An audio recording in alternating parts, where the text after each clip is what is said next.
RG Kar medical college ও হাসপাতালের মহিলা চিকিৎসককে ধর্ষণ ও খুনের ঘটনায় তোলপাড় বঙ্গে গত 14ই আগস্ট রাত 11টা থেকে রাত দখলের ডাক দিয়েছিলেন রিমঝিম সিনহা।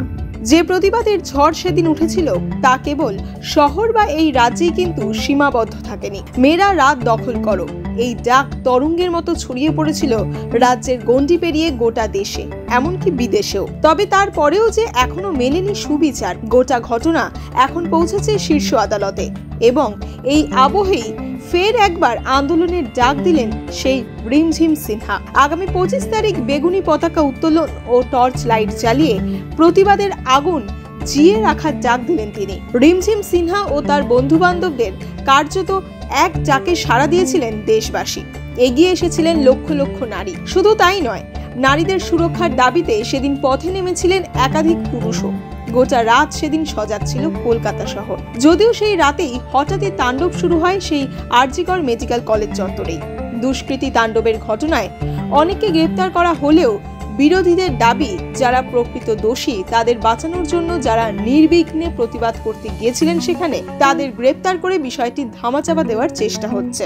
এই আবহেই চিকিৎসক খুনের ঘটনার পর কেটে গেছে প্রায় 12 দিন, এখনো মেলেনি সুবিচার। এদিন সোশ্যাল মিডিয়ায় পোস্ট করে ফের একবার আন্দোলনের ডাক দিলেন রিমঝিম সিনহা, যিনি 14 তারিখের মেয়েরা রাত দখল করোর আহ্বায়ক ছিলেন। আজকে 22 তারিখ, ঘটনার পর থেকে 12 দিন কেটে গেছে, কিন্তু কোনো জাস্টিস আমরা পাইনি। যারা এই কেসের মধ্যে দোষী তারা সবাই শাস্তি পাননি এবং 14 তারিখে আমরা এবং আমাদের বন্ধুরা মিলে যে রাত দখলের কল দিয়েছিলাম, তারপরে যে চাপ সৃষ্টি হয়েছে, সেই চাপের বশে এসেও ঠিক মতন জাস্টিস এই মুহূর্তে আমরা দেখতে পাচ্ছি।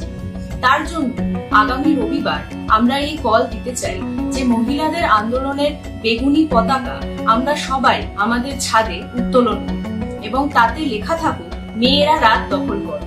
ঠিক যেরকম ফিফা খেলার সময় ব্রাজিল বা আর্জেন্টিনার পতাকা পাড়ায় পাড়ায় থাকে, বা ইস্ট বেঙ্গল মোহনবাগানের ডার্বির সময় পাড়ায় পাড়ায় তাদের পতাকা লাগানো থাকে এবং আমরা সেটি উদযাপন করি, ঠিক সেইভাবে মেয়েদের রাত দখল করার আন্দোলনকে উদযাপন করতে আমরা বেগুনি পতাকা সবার ছাদে উত্তোলন করি, তাতে লেখা থাকুক যে মেয়েরা রাত দখল করবে। আমাদের রাতের বেলায় একটি সিকিউরিটির জন্য একটি সিম্বল হচ্ছে টর্চ। তাহলে আমরা আমাদের মোবাইলের টর্চগুলির লাইট জ্বালাই এবং রাত্রিবেলায় সবাই নিজের ছাদ থেকে এই আহ্বান দিই যে এই আন্দোলন শুধুমাত্র শুরুর পথে, এই আন্দোলন এখনো চলছে এবং এই আন্দোলন দমে যায়নি, দমে যাবে না। যতদিন না আমরা সুবিচার পাচ্ছি, যতদিন না আরজিকরের কেসে সুবিচার আমরা পাচ্ছি এবং পরবর্তীকালে কাঠামোগত বদল হচ্ছে, এই আন্দোলন চলছে এবং এই আন্দোলন চলবে।